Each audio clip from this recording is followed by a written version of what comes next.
It's Tuesday, July 25th, 2023, and this is episode 288 of You Can Bet on That.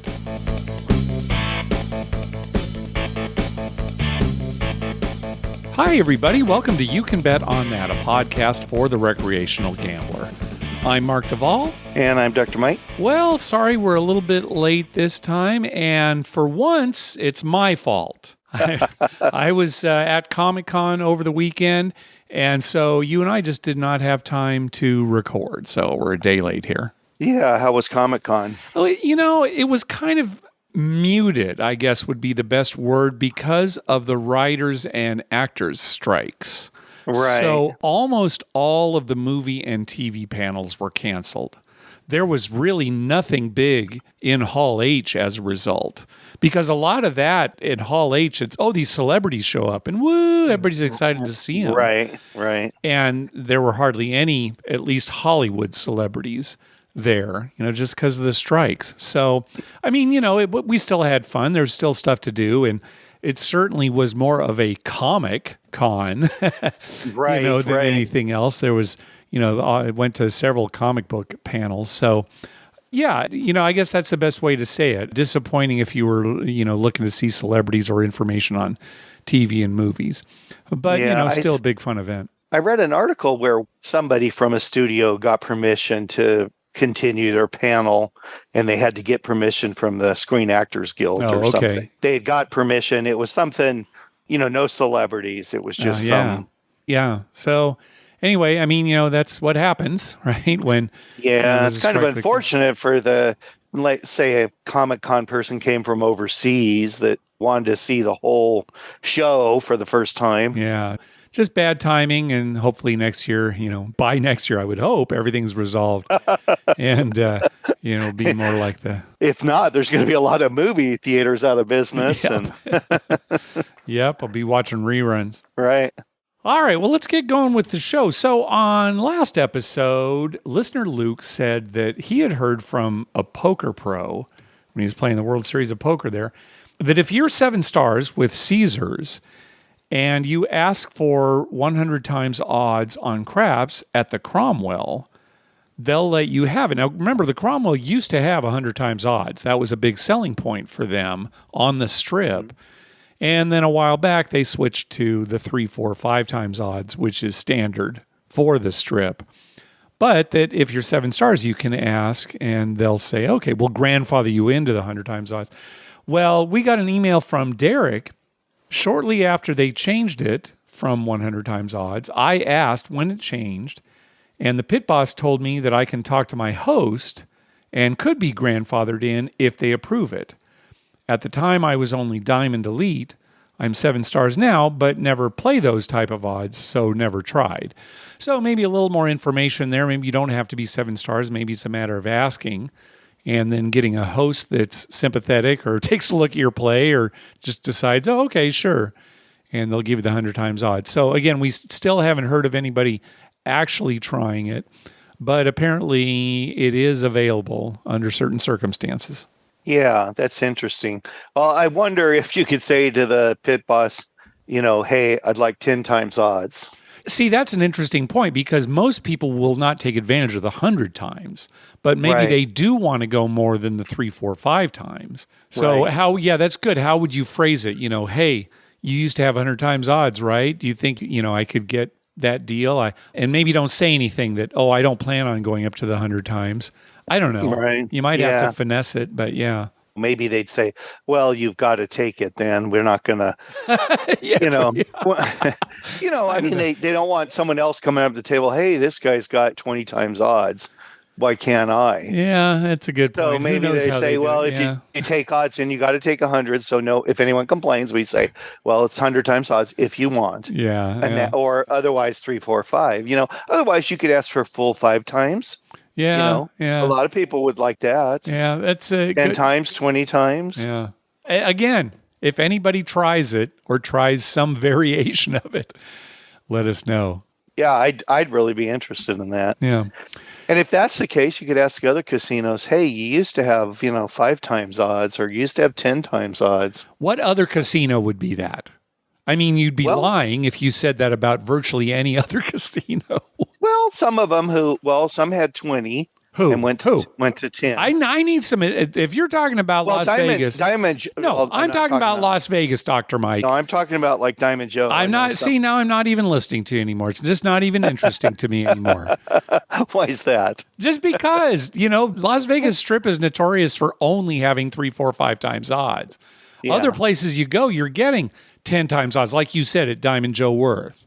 Yeah. So I guess that I know it's not the same owner now, but Binion's used to have 100 times. Yeah, good luck there. Yeah. They'll laugh in your face. Right? They restrict you on how you touch the dice. Yeah, I know. God. Oh, the olden days. Yeah. Well, we also got an email from listener Raina. Raina pointed us to an article from KTNV TV in Las Vegas, and I'll put a link to the article in the show notes, about an increase in cases of people's belongings being stolen from hotel rooms while they slept. So not just when you're gone, but actually when you're in the room sleeping. These thieves have been able to get past the deadbolts even to get access to the rooms. So it's kind of scary. So just, word of advice, when you're not in your room, certainly be sure to lock up your valuables in the safe. Now, I know some of these safes are pretty small, right? And you can only get a few things in there. Sometimes it's hard for me to even get my laptop in there. But if you're able to, certainly try to put stuff in the safe. And then when you are in the room sleeping, consider still keeping your valuables in the safe. And if you're in the room that has one, be sure to engage that swing bar door guard. It's not the deadbolt.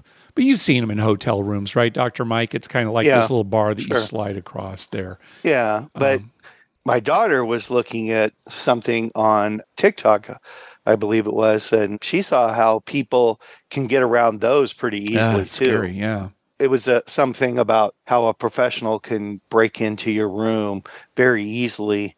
And, of course, they're selling something to stop that. Devices that you can buy, portable, that you can take when you travel to have another form of security on your door that, maybe a criminal didn't know about or wasn't aware of. Or just can't get past. Yeah, or can't get past. So she says she's buying one because she's going to be traveling soon and she wants one for her hotel room. I said, hey, that's a great idea. Another form of security is fine. Yeah, you don't remember specifically what it was? No, but I will find out from her. Okay, well, there are probably different products. If you just Google, portable hotel room lock, something like that, it would probably come right. up, Yeah, and so I think a lot of people now, that's become a thing where they carry that with them when they travel. I'm sure plenty of our listeners who are travelers know about that. Yeah, and there are other things too. Maybe putting a bag of dog poop, right in front of the door so that the thief steps in that. Maybe set it on fire too before you go to bed. Well, how about this? How about just don't go to bed?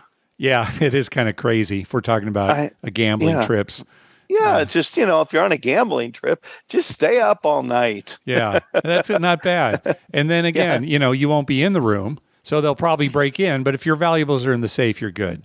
I know that in the, nicer hotels, I guess I'll say, they have guards by the elevators, right? Sure. From dark till morning to check people's key as they go up. So you have to have a key.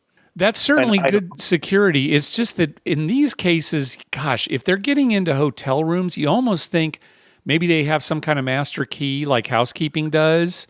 So maybe it's an inside job. I'm not making any accusations here. But, a guard at the elevator is not going to protect you against somebody who works there. Well, and my point was the guards at the elevator, they just glance at a key. Well, for the most part, it depends on the property, but a lot of times it is a pretty quick glance. Yeah. Glance, right. And, if you've stayed there before, you can just keep the key when you leave. I don't know how good a security that is. I've never had anyone actually take my key and see if it's a valid key. No. Or look at ID or anything like that. And, and when I stayed at IP, when we were in Biloxi, there was one of those little podiums right by the elevator. There was never anyone on it the whole time I was there. Yeah. Not at night, day, nothing. I mean, so they obviously weren't using it. Well, and we were at Beau Rivage, in Biloxi, we actually had to scan our key in the elevator to be able to press the button for our floor. It wouldn't even take unless you scan. So, right. There usually there are more that's for levels. certain floors. Right. Yeah, it's not for everybody. Yeah. I mean, I had to scan mine at IP too to get to my floor. Okay. But it was only the top 2 floors that you had to do that. Yeah. So again, be careful. That's the word. Thank you, Raina, for pointing us to that article. Well, that's kind of the way of the world now, right? Now, Dr. Mike, that's the way of the world it's always been. All right? Well, it's no different now. Just there's different technology. That's it. No, it seems like the world is unsafer to me, Mark. Oh, I'm sure it does seem like it's unsafer to you. But trust me, it's just as unsafe as it always was. Well, let me ask you this. Yeah. Did you ride your bike when you were a kid to like school or 7-Eleven or just around in your neighborhood? Or Sure. Yeah. When you were like 8 years old? Yeah. So would you let your 7 or 8-year-old ride your bike around now? No, but not because things have changed, just because we know better. There are a lot. You think our parents didn't know better? Yeah, they didn't know better. They didn't make us wear helmets. They let us do all those things. There are a lot of dead kids from the 60s and 70s, Dr. Mike. All right? Okay. All right. Get off your soapbox. All right. I'm going to believe what I believe. I think the world's more dangerous. All right. Let's move on by saying, hey, thanks to everyone who's been clicking through our Amazon link. Remember, whenever you're going to buy something through Amazon, please go to our page first, youcanbetonthat.com, and click through our Amazon link towards the top of the page. All right, let's move on to our voicemails. First up is Dr. Brendan. Hello, Mark and Dr. Mike. It's Dr. Brendan calling you again from Indianapolis. I wanted to give you a little trip report of my gambling and drinking trip out west. We, with a couple buddies, we went out to Portland, Oregon, and across the border in Washington is Illinois, which I'm sure Mike will love the name of that particular casino because it's not spelled out pronounced at all. That was a pretty fun casino. They don't have any video poker, so I was really looking forward to maybe hitting another Royal Flush before you guys, but instead, we found something even more surprising. We found a $5 3-2 blackjack table. And let me tell you, we've been kind of ripping on blackjack lately, but when you have the right group of people at a table, blackjack can be an absolute blast and just reminds you why you fell in love with gambling in the first place. We had an older dealer. He even told us, he's like, yeah, I'm not the fastest dealer they have in the casino. They just put me on the $5 table. I was like, that's exactly what we want. We're going to hang out. We're going to have a couple drinks. And we're going to lose very little money. He dropped quite a few tips from us, and we had quite a few drinks as well, and that was a blast. On the way back from Portland, we decided, me and another guy, that we were going to take maybe a 24-hour layover in Vegas. So we had a count night at Paris. Diamond member with Caesars Entertainment, so they upgraded me to one of their suites, which was the first time I'd ever been upgraded to anything through the Caesars Rewards program. The room was nice. I need to tell you that the renovation that they did over at Bally's, now the Horseshoe, it still looks like Bally's. I'm not going to lie. But the one thing we did find there was $10 face-up high-got poker. $10 on the strip. My buddy had never played high-out ever. I saw that table and I said, dude, we are going to get so drunk. We sat down. I caught him in one hand and I said, just keep doing that. Cocktail waitress came around. We gave her a nice big tip up front. And let me tell you, she was back. I mean, it must have been like maybe 2 hands. And we were getting another drink every single time. Horseshoe? Yeah. You want a good cocktail? You can get your cocktails pretty quick there. Once again, I think it all depends what blackjack table you end up at and who you're playing with.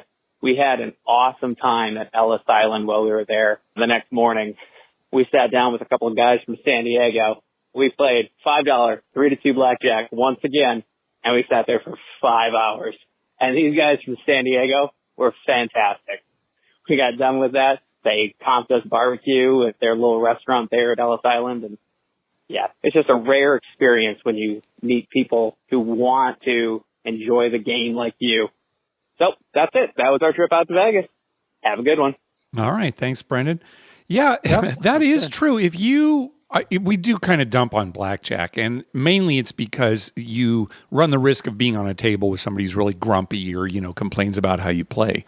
But if you take over a table, if it's all your friends, or you're at a table with sort of like-minded gamblers, oh yeah, it can be a lot of fun.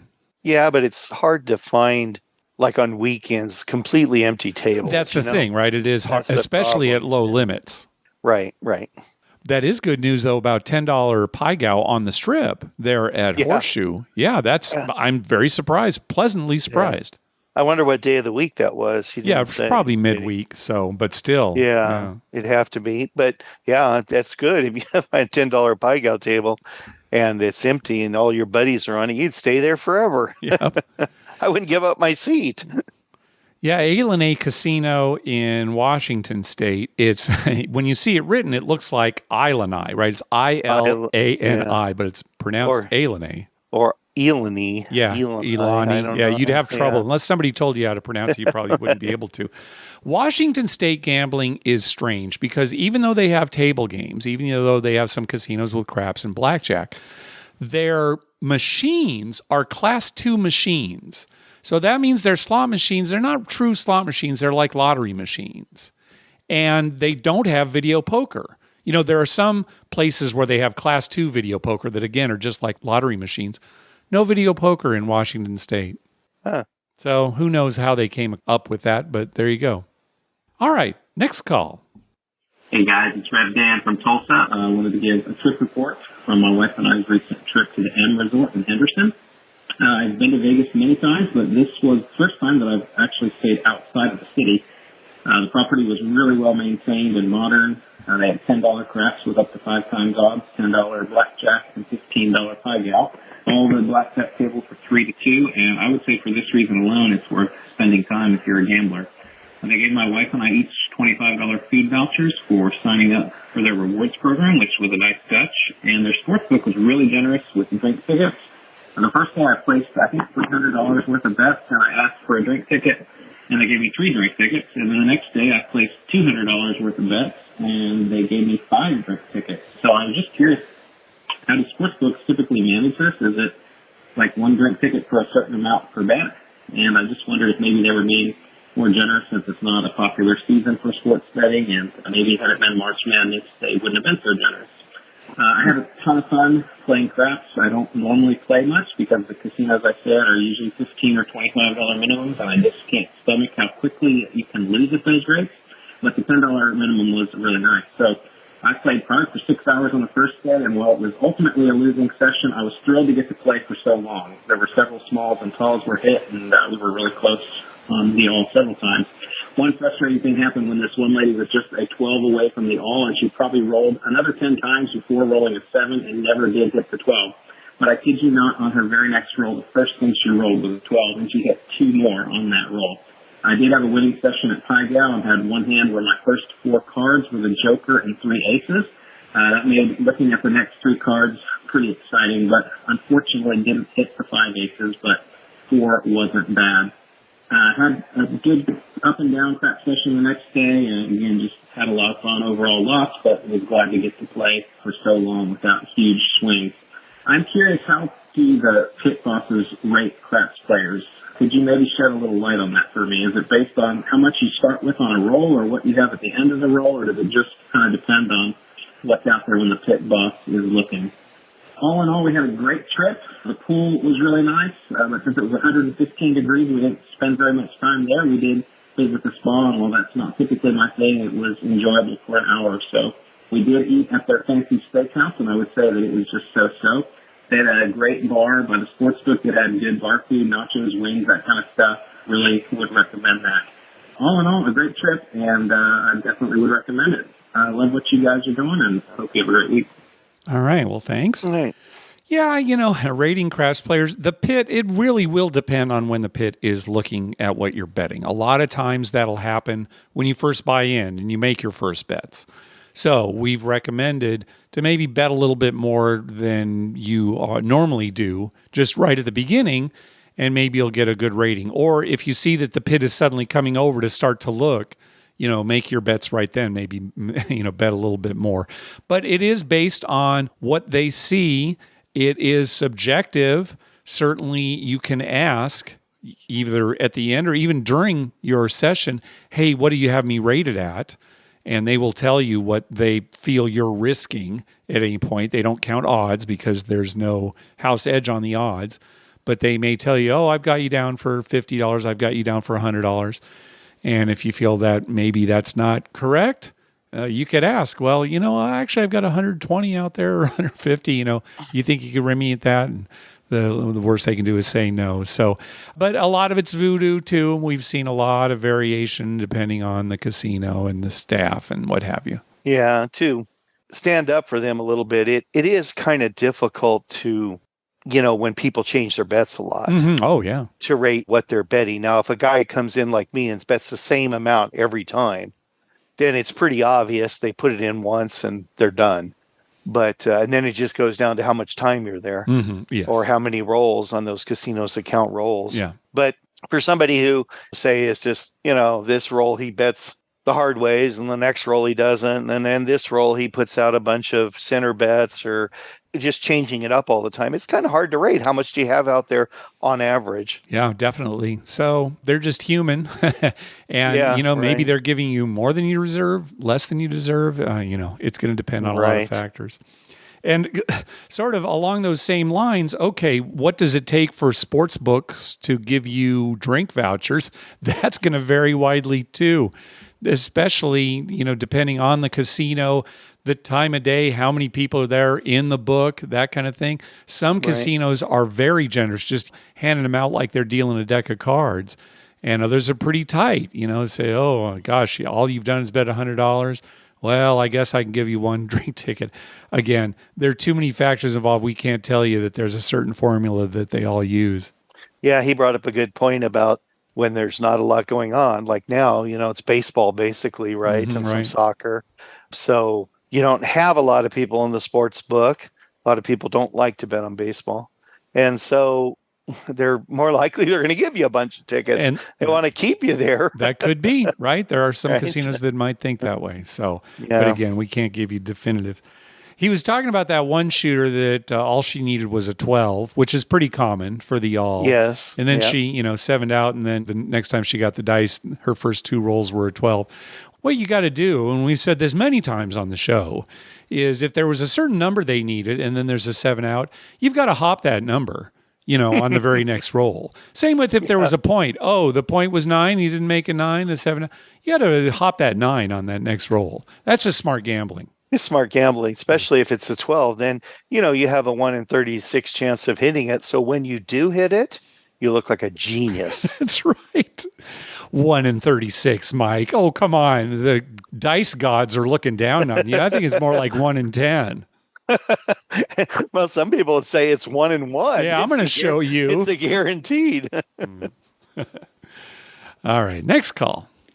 Hey, guys. Love the show. I just started listening. I just had a response to one of your questions of bets on the craps table that pay better than identical bets. And I'm surprised you didn't mention pudding with odds. Usually it's not relevant, at least in Vegas with their 3, 4, 5X. But here in Des Plaines, Illinois, at Rivers Casino, they have 100X odds. And they have table minimums as low as $5 on weekday mornings. So I'll see people betting, $120 place bets. And I'm like, bro, you could just put 5 and put 115 on top and you just instantly get paid better.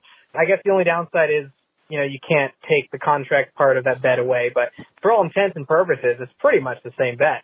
So yeah, that's an interesting corner case. And then I just want to also give my own crap story that was pretty crazy where I was like, okay, I'm just going to bet the don't pass and just kind of grind out some points and, I'll try a don't strategy. And I put $5 on the make them all just in case, not expecting to actually hit it. And this guy, the first shooter, he rolls so long and picks off so many points that I lose $1,200 just doing like $10 lay 50, $10 lay 75, $10 lay 100, depending on the point. He knocks me all the way down to $0 from my $1,000 buy-in, and then he hits the all, and I get all my money back. So that was a pretty great story. Of course, if I was just on the light side, it would have been a lot better story, but it was still nice to end with the making them all. And then a similar thing happened where I only bought in $100 and I just kind of played with it until I was down to my last 20. And so I'm like, okay, 15 on the line, 5 on the all bet. I didn't even have any money for odds or anything. And lo and behold, this guy rolled so long that I win a pass line. So now I got $30 and I can do another pass line. And slowly I'm building up this place bet, 6, then 8, then 9. And then all of a sudden he hits the all and they just shove $875 in chips in front of me. And I'm like, I totally forgot I had that bet. It was so long ago. Wasn't even paying attention to that $5 all bet. So that's my story with the old tall small. My slot machine story that was great was I walked up to a Rich Little Piggies game once, saw that had a lot of free games and the major was at 1,000, did one spin, triggered all 3 pins, got the major, $1,400 hand pay. That was cool. It was weird though. The slot attendant made me spin again, so I lost another $6 even though I didn't want to. So that was You got cut off there. Yeah, casinos don't like when there's a jackpot winning combination showing on a slot machine because they figure, and probably rightfully so, that gamblers are going to look at that and think, oh, well, that machine just paid off. And it's going to be a long time before it pays off again. Even though that's not true, it is true that customers might think that. So when you hit a big jackpot like that, they tell you, oh, clear that jackpot. Go ahead and spin it one more time. You don't have to do that. They don't really ask you. They kind of tell you to do it. But really, that's your money in there. You don't have to. You can just say, no, I'm not going to do that. I'm just going to cash out. Now, yeah, maybe that's a little awkward. But maybe you say, hey, all right, yeah, I'll spin it again if you reimburse me the $6 if I don't win anything on the spin. So it's one of those things where they pressure you into spinning it to clear that off, but you don't have to. Maybe you could just look at the attendant and say, well, I'm going to leave you a tip for this big jackpot I just hit, but if you make me spin that again, there's no tip. You could say that. Or you could just say, hey, I'm going to tip you, and it's up to you to use your tip money to clear that jackpot. To clear that jackpot. Here's $8. Oh, yeah, I would like to see the face. Like, what? I don't get a tip if you have to spin again? And again, don't take it off on the poor slot attendant because that's what they're told to do as well. But I know. Yeah, you don't have to. Yeah, it's a great story about him playing the don't and then being able to recoup it all on the features. That's kind of like you, Dr. Mike. You don't play the don't. But the way that you do play, you need a few of those all tall smalls to hit along the way for you to show a profit. Yeah, it certainly does help. Yeah. They just don't hit enough, Mark. No, they don't. Somebody leaves the 12. I don't understand it. It's rough. Well, again, you can always hop it afterwards and make all your money back. Hop it for $500. Guaranteed. You can't lose at this game. I am really surprised that we forgot to talk about put bets on our last episode. One of our listeners was asking, what's a bet that you can make that, loses and wins the same, but you get more money for it? Yeah, put bets. When the casino you're at offers 5 times odds or greater, it is often better to make a put bet than a place bet. A put bet is basically a come bet where you're putting your bet directly onto a number instead of letting it go through the come line. So, for example, in the example that he gave, if you make a $120 place 6, that pays $140. However, if you make a bet for the same amount where you put a $5 put bet with $115 odds, so you're still risking $120, if that 6 hits, it pays $143.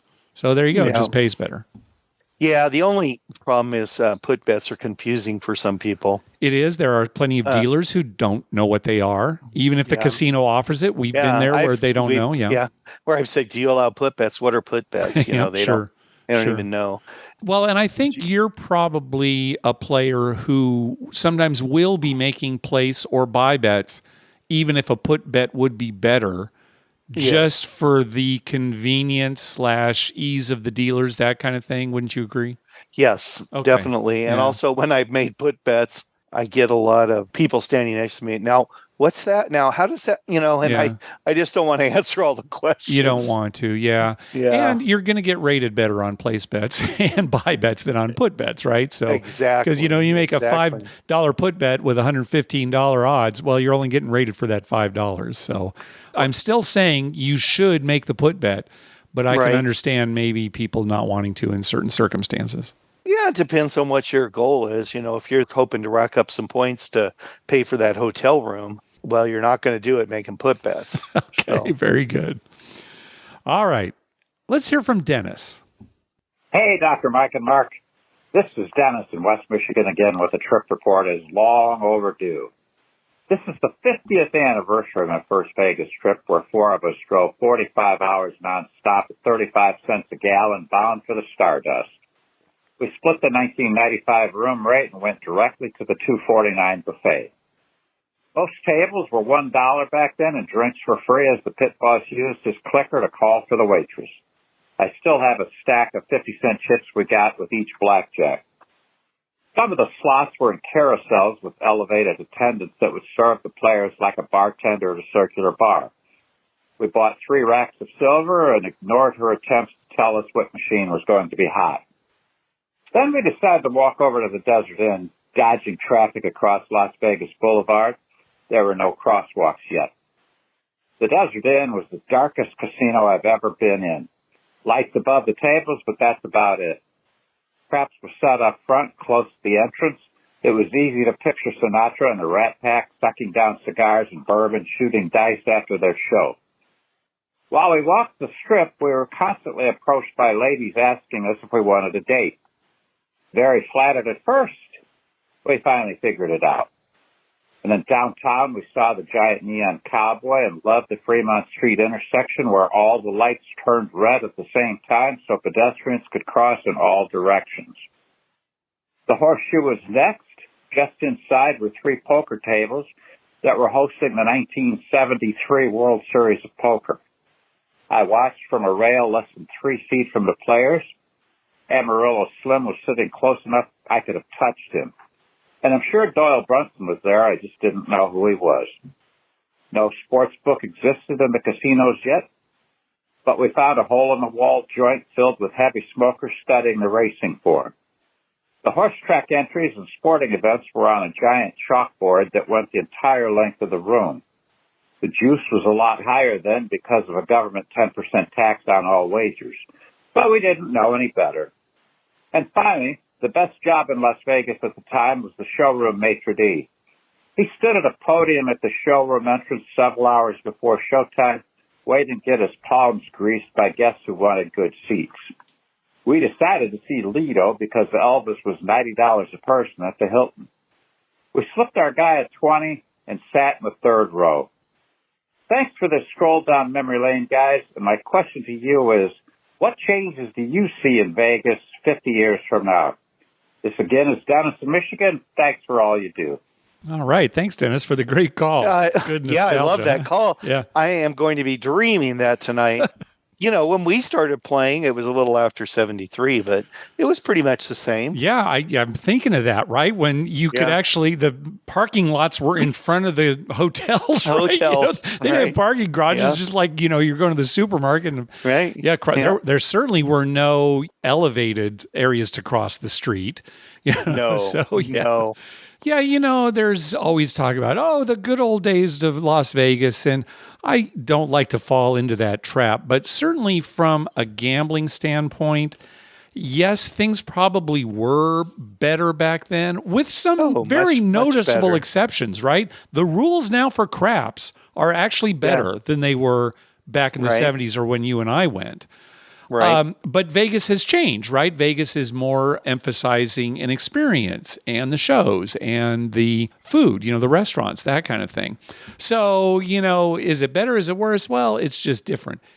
As far as predictions, gosh, I don't know. I can only think of things personally that are going to be worse because I think there's going to be more automation in gambling. In other words, it'll be harder to find a live game with, live dealers, that kind of thing. I don't see the rules getting any better. Minimums are going to go up. So I don't know. I guess I'm kind of pessimistic in that respect. What do you see, Mike, in the next 50 years? As far as Las Vegas goes? Yeah. Mm-hmm. I doubt if it'll be there, Mark. What's going to happen? I mean, there's going to be casinos everywhere in people's hometowns and stuff. I understand, but Vegas is very good at reinventing itself, right? That's what we've been talking about. Well, they're going to have to because from a gambler standpoint, there's going to be casino that you can go to that's in your town or only a small drive away or something.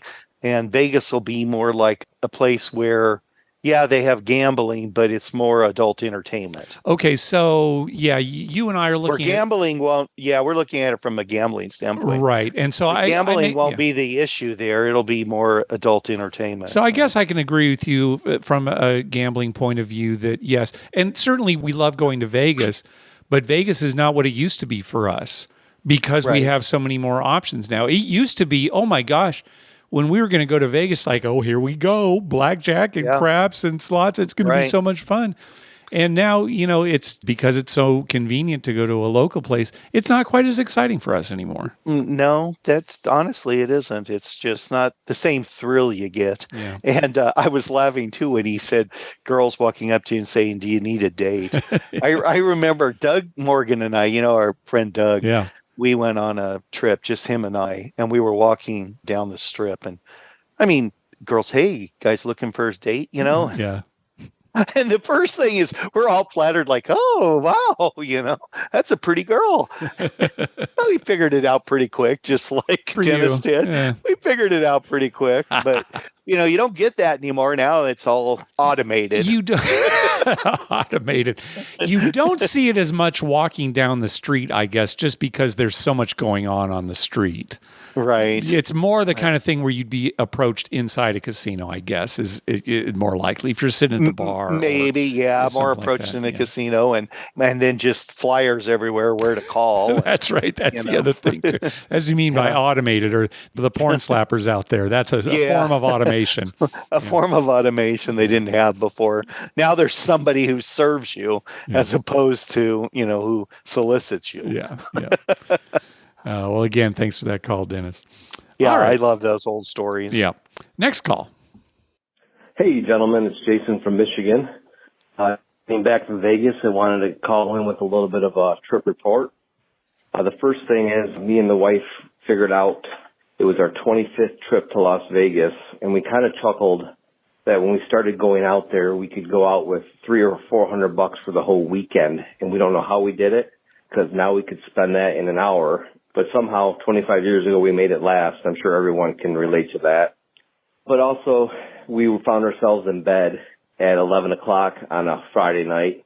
And when we started going out there, we would never go to bed, and we'd stay up 3 days in a row, basically. So how things change as we get older. But had a great trip. Started out to El Cortez, which I don't know if everyone knows, but they have a Speakeasy Barbershop.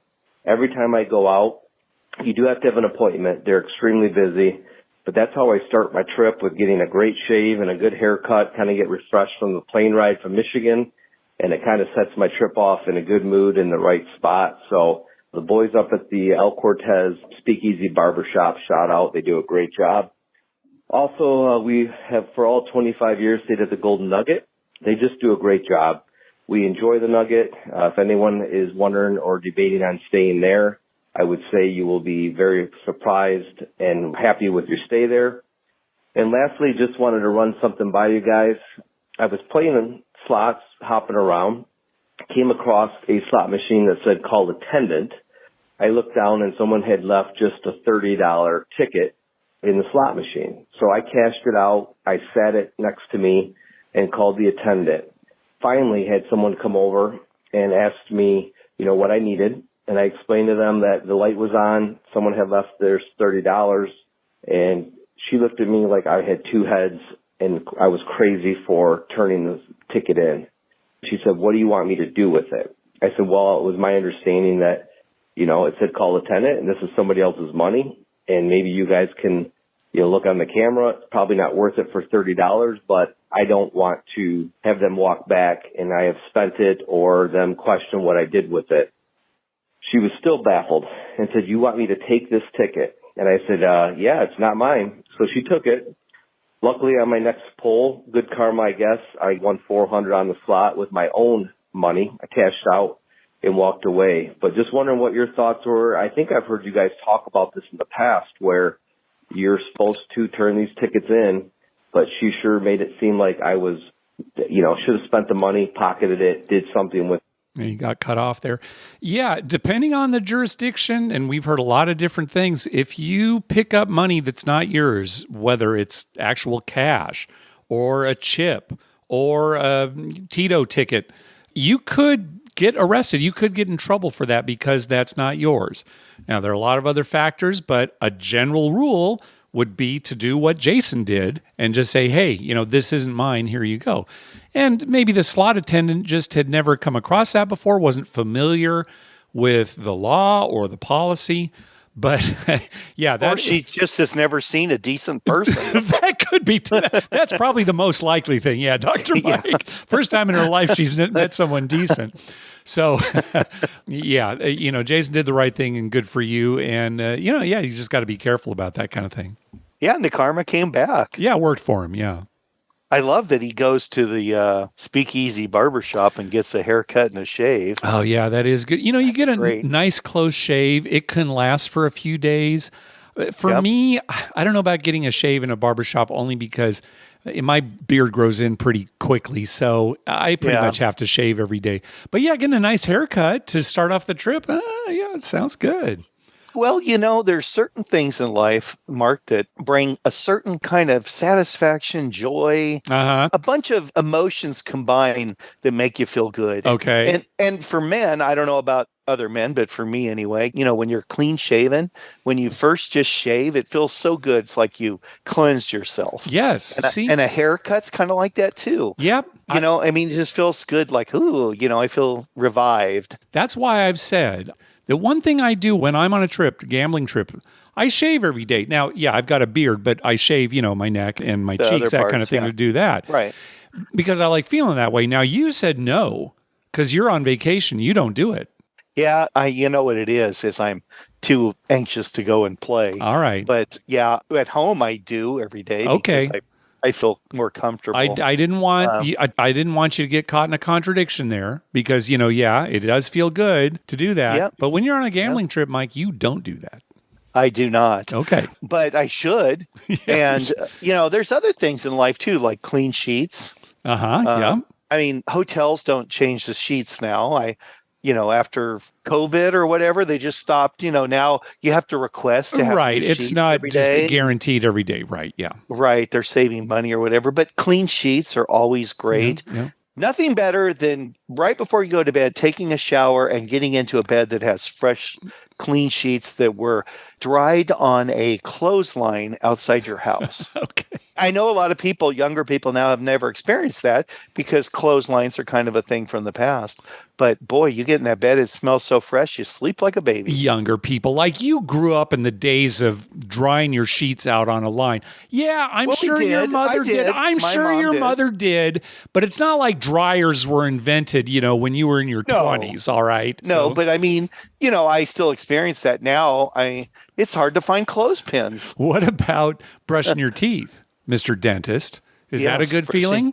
Oh, yes. Okay. You wouldn't believe how many people would say to me, when they get their teeth cleaned, oh, it feels so good. Oh, it does. I agree. Like somebody, I don't know, it scratched your itch. You know what I mean? Yeah. It just scratched your itch. But there are a lot of things like that. And starting off a trip with a good feeling like that, that's the way to go. Yeah, I agree. It was funny. You were talking earlier about, one way to avoid getting robbed while you're sleeping is to just not sleep. And right. Here, Jason was talking about how when he and his wife started going, yeah, that was their plan.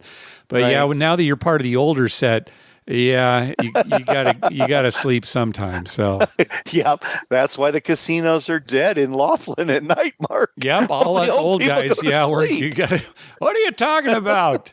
Midnight? I've never heard of such a thing. Yeah. Oh. All right, let's hear from Will. Hey, Mark and Dr. Mike. This is Will, formerly from Kansas-Oklahoma border. Now it's Will from Wyoming. Got some exciting news that I guess I'll shed a little light on the Oklahoma Annie situation as I've played table games at about 12 to 15 casinos.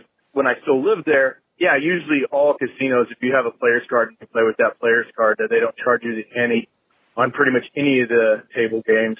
There might be a few that do. I usually avoided those. Most of the bigger ones do not. So some interesting news for me here in Wyoming now. I moved here shortly after COVID started.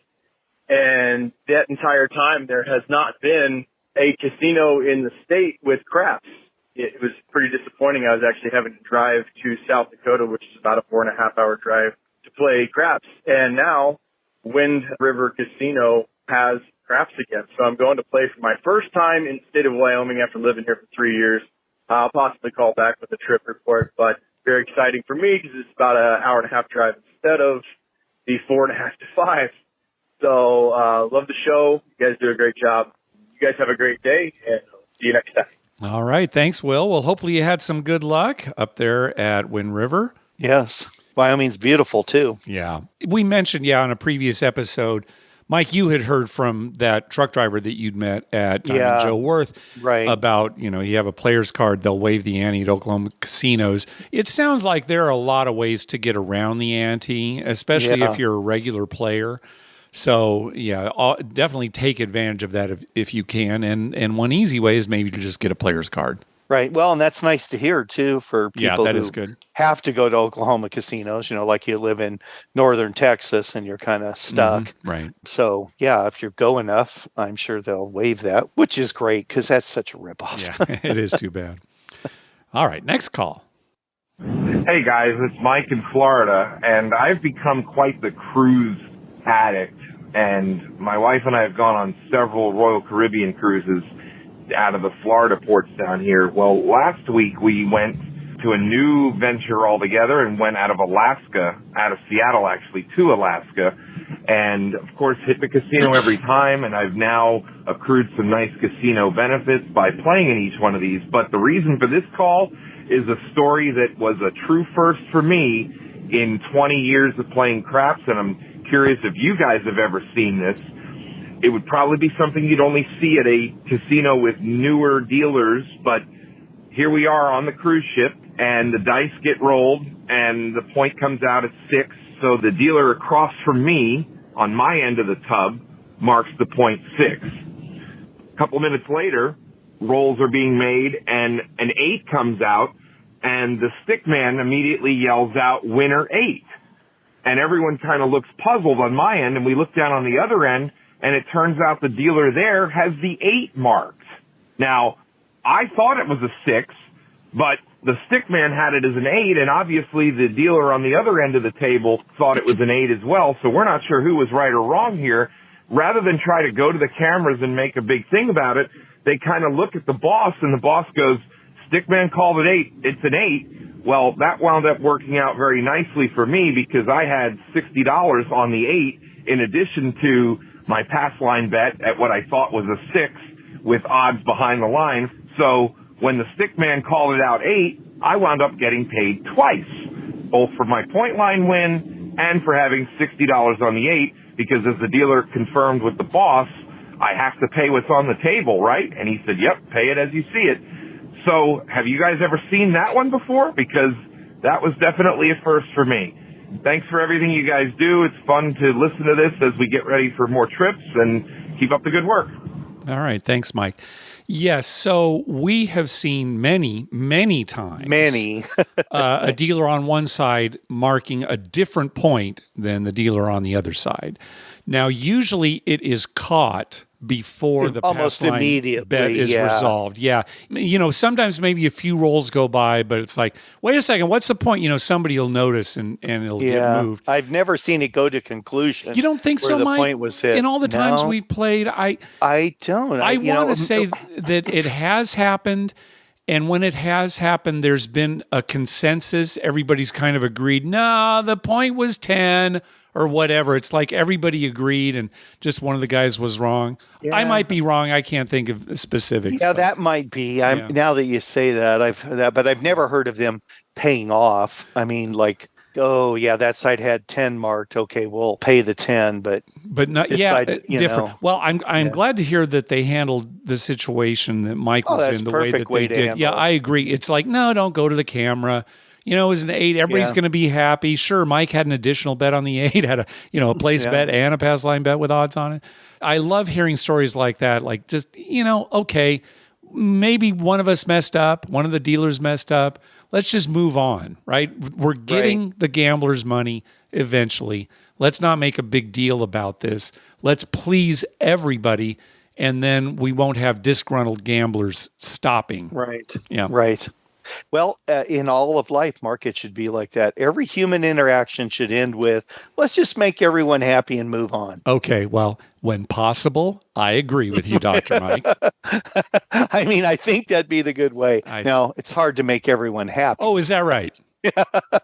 So, but that's the way it should be. Okay. I think most people will agree with you, Dr. Mike. I think you'll make most people happy by taking that angle. Just move on. How about just move on? All right. Yeah, let's just move on. Next call. Hi, guys. Just listening to a few of the past episodes, and you're talking about blind gamblers. I had a story from about 20, 25 years ago on a cruise ship. There was this blind guy all by himself playing craps. He was mainly a don't player. Actually, he might have only been playing to don'ts. But he would stand right next to the dealer. The dealer would help him with his bets. He'd tell him what he wanted. But the craziest part, he would stand there and cheer and clap and say, "Come on, 7. Let's go, 7. 7, 7, 7," the whole time as loud as he could. So, of course, everybody else hated him, but he couldn't see our expressions. So that was pretty cool. And then I just got back from a cruise on the Norwegian Escape. A little disappointed about the table limits for a cruise ship. $25 craps tables. They kept saying they have enough dealers. Didn't play much to the last day. Just, I didn't want to blow all my money and be sad all week. But actually managed to do pretty well. Made $1,000. My wife, who's very conservative, played and did even better than I did on a higher limit table than she would ever play at, just because she had no choice. Even with the blackjack, they had a lot of $25, $50 tables. Didn't seem like a lot of people were playing them. In my experience, cruises are generally a bunch of people on vacation, not really a ton of heavy gamblers on there. There are some, of course, but most of the time it's just people who want to dabble in gambling and just want to have fun. But didn't really have the opportunity, I would say, because the table limits are so high. Anywho, still had fun and loved the podcast. Yeah, he makes a good point there, right? It's too bad the minimums are that high because there are probably plenty of people on board who didn't take the cruise so that they could gamble. It's just that gambling is one of the options while they're there. It's not like going to a hotel casino. If you're making a trip to a hotel casino, you're probably going to gamble. Right. But if you're going on a cruise ship that happens to have a casino, well, you may not be interested in gambling at all. So, I'm surprised at those high minimums. Well, to play devil's advocate here, there are a lot of things on a cruise ship, like excursions and stuff when the cruise stops, that are very expensive, really. But you do it because maybe you like that activity. Like you're in Alaska, you'll stop at a place and there'll be, you can go fishing. Yeah. But it's super expensive. Yeah. But, you do it because you like to fish, and other people don't like to fish. They don't do it. They do another excursion. So, the casino is kind of one of those things, too. It's if you're really into casino, we have one. The limits are going to be high. But, he was saying that a lot of people weren't playing. So in your example, maybe a lot of people are going on the fishing excursion. So it's worth it to them to charge a lot. But if, nobody's at the tables, I don't know. I don't know. I'm not in charge. I went on a fishing excursion on Alaska cruise, and because I like to fish, but I would never do it again. It was way too expensive. Oh, wow. And it was really catered to people who didn't know how to fish. Oh, right? Okay. Yeah, right. They get a fish on the line and then just hand it to you to reel in. It's like, okay, well, that's, So it's just another thing to do on the cruise ship. Well, there you go. All right. Last call. Hi there, this is Aaron from Miami and Paul from New Orleans, and we are buddies who gamble together out in Colorado during the summer. We perform out here at an orchestra classical music festival, but I taught Paul how to play craps, and we like to go up to Black Hawk to gamble, and we'll have a question for you about buying in during a roll, but we want to tell you about our awesome day today. First, we parked at the Monarch Casino because they recently redid it. Beautiful. Walked through, and then we started playing at the Lodge Casino, $10 minimum, and we proceeded to get sucked out pretty quickly on some just choppy rolls. I was down 300 plus. Aaron, I think you were down 200 plus. We walked over to the Ameristar where we had some bonus chips. We play there quite often. And the tables were all $15 tables. And I sat down while you were waiting for an ultimate. Yeah. And I bought in the middle of a roll, and someone had already hit a point, so there was a new point, and I bought in. And it hit another point, and then my buddy Aaron came over, and he bought in. With my measly remaining 100 and change. But we had a shooter, well, I made 3 points, but then the next shooter made like 7 or 8 points, and he hit the all tall small. And there was a woman who bought in for $100 on the alls, and they paid her $17,000 plus for that. And we were so excited to get our 170 whatever. I don't know if they pay 175 to 1 or whatever it is. Yeah. But anyway, we both cashed out after I was playing 3 or 4 times the odds behind the point. So I was making good money on my odds. But I cashed out of almost $800 or $900 in Paul. I was about $600, so it was a really good win. The question would be, when I bought in the middle of someone's roll after they had rolled a point, is that a no-no? Because I was getting some seriously bad looks from the roller, even though after I bought in, he proceeded to hit a few numbers and also rolled a point. He 7'd out, though, on a come-out roll and lost the bonus. So why did he hit 7 out? He just hit 7 on a come-out roll. Yeah. Anyways, we're new listeners to you guys, first-time callers. Love your podcast. Thank you so much. Oh, wait, but also, you didn't tell them about how he yelled at you. Well, we'll leave that out 3 minutes. Bye. All right. Good. Thanks for the call. Yeah. Seasoned craps players know that the etiquette is you don't buy in the middle of somebody's roll. That is when they're trying to make a point that they've already established. Now, Dr. Mike, you and I try to abide by that etiquette, but if a shooter makes a point and it's the come out roll, then we go ahead and buy in. We think that's okay. Because I think that's okay. There's a delay there. Right. So. Now, that etiquette, though, might be changing because of the all small tall. The all small tall works the whole time. It's not off on the come out roll. So if a 7 does come on the come out roll, the all small tall lose. They all lose. And so there is now kind of that superstition, again, that when somebody buys in, 7's going to be the next roll. So we might be moving towards an etiquette where, you don't buy in the middle of anybody's roll, even if it's the come-out roll. You got to wait for a new shooter. Now, I don't think I'm going to abide by that because you could be there forever if you could catch somebody on a hot roll. But, yeah, that is kind of changing. So, Paul, even though you got some dirty looks, if it's a come-out roll, to me, that's like, okay, that's a time to buy in. Kind of like you said, Dr. Mike, there's a break. A come-out roll, as things are being paid off, and a lot's going on. So there's a lot of time between. There's a lot rolls, of stuff going on, especially if the point was 8 and a hard 8 rolled, right? Hell yeah! You got to pay the line. You got to pay the hard 8s that people bet. I mean, there's a bunch of. Then you got to get all the bets that are coming in for the come-out roll. And that kind of that's a good time to buy in, I think. Yeah. So I'm going to continue to do that. But you could see somebody, oh gosh, all we need is a 6. All we need is a 6. I don't know. If I actually saw that they were really close, what do you think, Dr. Mike? If we got up there and they were one number away from the all, do you think you'd still hold back? No. Okay. Because do you know how many times I've been one number away from the all and then points made and then it's a 7 out on the come out? A lot? A ton. I don't think it matters. Everyone has their own superstition. Now, like we said before, the best thing in the world would be if we could please everyone and then move on. But we can't please everyone. So somebody's going to be mad that I bought in and other people aren't going to care. So I'm just going to do what I think is right. Yeah. And again, this is all etiquette. There's no rule. The casino will give you chips at any point, right? Yeah. And I kind of like casinos that when someone does buy in, they don't stop the game. Do you like that, though? I mean, they just keep going. You just can't make your bets. But the box man will be counting out the money and the game still goes on. And then, after the next number's rolled, they give you your money. Yeah, I don't know. If you're buying in on a come-out roll and they do that, and you don't have your chips yet, and then they establish a point, 6 is the point. Yeah. I kind of wish they would wait so that I could get some money out. That's the whole point of me buying in on the come-out roll is to get the chips before the dice are out again. Well, I think, Mark, you and I both, it boils down to we like a fast game. We like it to keep going and moving on. And, anything that slows the game down kind of irritates me. I agree, but, the come out roll always slows the game down. Right. But that's why I'm saying that's the time to buy, right? It's going to be slowed down anyway. But that's okay. But I'm saying you buying in is not going to stop that. Okay. But I'm saying I know what you're saying. You don't like it because you can't.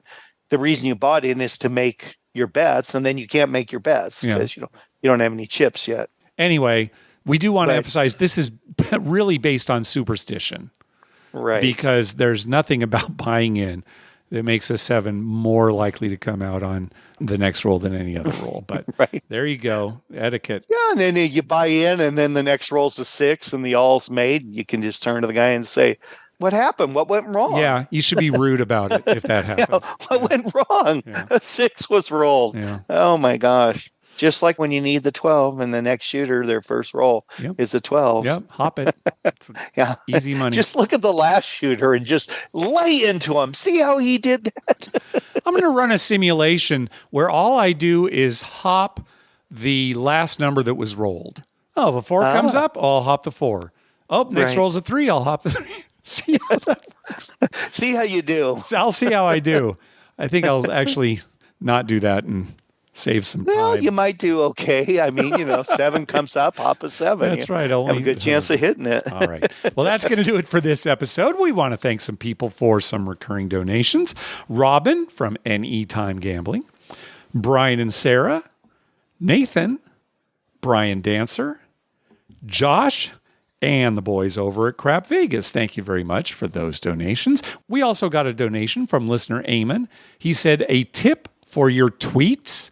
Well, that's very nice. Our tweets aren't that good, to be honest with you. I don't think so. Thank you. We also we'll have to return that to you. Yeah, we might return that. We also got a donation from Frank. Karma donation for upcoming trip to Reno Sparks. Oh, very good. Nice. Have good luck there. Also a donation from Jason. Karma for my 21st birthday trip, taking my nephew to Circa in Vegas. I'm sure he'll love the property and the perks. I'll leave it to Karma to decide if a winning first trip gambling-wise is a good thing or not. Thanks. Love the podcast, Jason. Well, it's not a good thing, Jason, but we still hope you win. So, good luck. Also a donation from our buddy Kevin. Karma donation for a trip to Ontario with my wife for her birthday. Also, is it a dick move to hop the 7s when the dice leave the table? Take care. Oh, that's a good question. I don't think it, it's funny because even though it's a superstitious bet, a lot of people would say, dice go off the table. Yeah, hop. Maybe as long as you don't say the word 7, like hop big red, something like that. No, because you see people do that all the time, and I don't see people getting mad at it unless they say the word 7. Right, unless they say the word 7. I never do it because then, why not hop the 7 on every roll? Yes, that's right. That's right. Yes, I agree with you. Now, people turn their bets off. I know you've done that. And I mean, that's fine, I guess. You want to turn your bets off because then why not turn your bets off every roll? 7's the most common number. Maybe I will do that same time. All right. Whatever makes you happy. That's right. I guess. I'm going to go 54 across, and they're always off.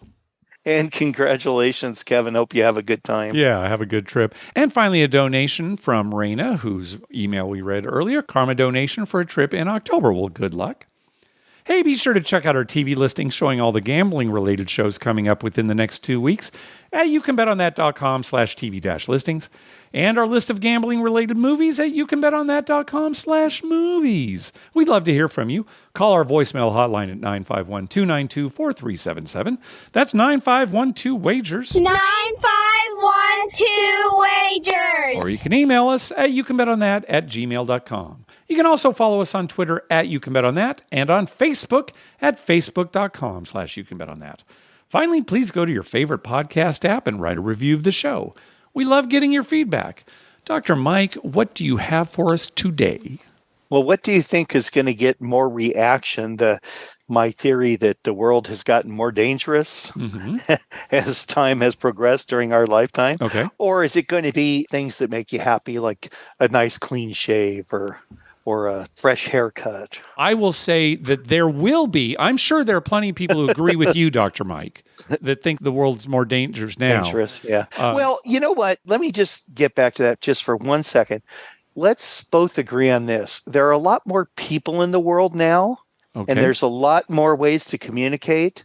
Yes. So the perception will be that the world is more dangerous because there's probably a greater number of dangerous people, and we hear about it more frequently than we used to. It is easier to hear about it. Absolutely, yeah. I will agree with you there. We'll make that distinction. So in a way, it feels like the world is more dangerous. Yeah, communication is really big. I remember this was actually a few years ago even. Somebody was saying, oh gosh, they sure make a lot more incredible baseball plays now than they did in the old days. Right. And it was, really the reason is because everything's recorded now, right? Every play. Back in, the 50s and 60s, you'd be lucky to have a film of a play from a game, right? So, hey, how come this is happening more now? Well, it's not happening more now. We're just able to find out about it more. We're able to witness it more now. So I will agree with you. There are some terrible things that happen in this world, and it seems like more of them are happening, but maybe it's only because we're more aware of them now because of how many ways there are to communicate. Right. But there are some that are generated by technology that we have now. Well, sure, you can use something online easy, stuff. Right? Online stuff. I was going to use the atomic bomb as an example, right? Well, 200 years ago, you couldn't wipe out all mankind, and that could happen now. So I'm glad we're ending the show on a high note. Well, I'll end it on a high note. To the person who said there are more amazing sports plays now, see, they weren't able to see like Willie Mays play, or I saw him make amazing catches. There were a lot of great players then. You just, like you said, you just didn't see it because we couldn't. Yeah. We grew up in the generation where there was one baseball game on TV a week. Yeah, it's true. Right. Right. Hey, it was the Saturday game of the week. I will say that athletes today, I think, are better. There's more ways for them to become better athletes. What they, nutrition, we know more about nutrition. We know more about exercise and, that kind of training is different. Right. So, and people in general are bigger. If you look at statistics, people are bigger now than they were, over time because we found ways to be healthier and stuff like that. So the world's constantly changing, but hopefully one thing that is not changing, Mark, is that we will always enjoy our recreational gambling. Agreed, Dr. Mike. Thanks for listening, everybody. Good night.